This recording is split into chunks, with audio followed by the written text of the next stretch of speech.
Looking for a vegan alternative to the classic broccoli cheddar soup? Then watch this video. Add olive oil and vegan butter to a pan and saute garlic, green chilies, and blanched almonds. Then add roughly chopped onions and saute till they turn translucent. Now add the washed broccoli florets along with nutritional yeast to the pan. Add salt for seasoning along with pepper. Give it a mix and then add water. Mix it all together and then cook the soup covered for about 10 minutes. Keep the flame medium. When done, the broccoli florets will be soft. Transfer to another vessel and add a little bit of water to get the right consistency. Make a puree using a hand blender.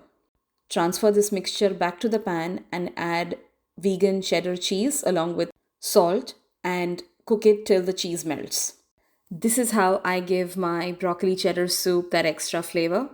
Just saute some broccoli florets in chili oil along with chili powder and cumin powder. Add this as topping to your broccoli cheddar soup along with the vegan croutons and serve it hot. Do give this delicious soup recipe a try.